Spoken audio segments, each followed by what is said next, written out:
মাধ্যমিক পরীক্ষায় রাজ্যের মধ্যে দশম স্থান অধিকার করল উত্তর দিনাজপুর জেলার রায়গঞ্জের ছাত্রী ভৌমি সরকার। তার প্রাপ্ত নম্বর 684। রায়গঞ্জ গার্লস হাই স্কুলের ছাত্রী ভৌমি। পিতার নাম সৌমেন্দ্র সরকার, পেশায় আদালতের কর্মী।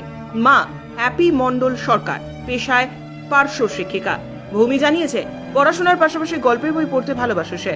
প্রতিটি বিষয়ে আলাদা আলাদা শিক্ষক ছিল, তবে অঙ্ক তার বাবার কাছেই শিখত। মাধ্যমিক পরীক্ষা দিয়েছিলেন? হ্যাঁ। কি রেজাল্ট হলো?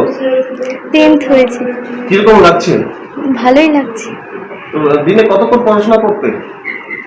আমি দিনের বেলায় পড়তাম, সারাদিনই পড়তাম। আচ্ছা। আর রাত্রিতে 12টা অবধি পড়েছি। আচ্ছা, তো পড়াশোনার জন্য কাউকে কোনো কিছু বলতে হতো?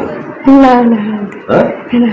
তো এই যে রেজাল্টে কাকে এই রেজাল্ট কাকে উৎসর্গ করছো? বাবাকে। কেন? বাবা প্রচুর খেটেছে। এরকম রেজাল্ট আশা করেছিলে?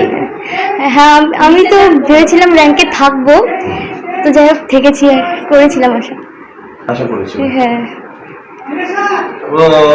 পড়াশোনা ছাড়া আর কি করতে? আমি পড়াশোনা ছাড়া যে টাইমটা বাঁচতো আমি গল্পের বই পড়েই কাটিয়ে দিতাম। আচ্ছা, তো কতজন শিক্ষক ছিল? আমি ওরকম ভাবে গুনিনি, প্রত্যেকটা সাবজেক্টের জন্য আলাদা আলাদা শিক্ষক ছিল। অঙ্ক আমার বাবাই করিয়েছে।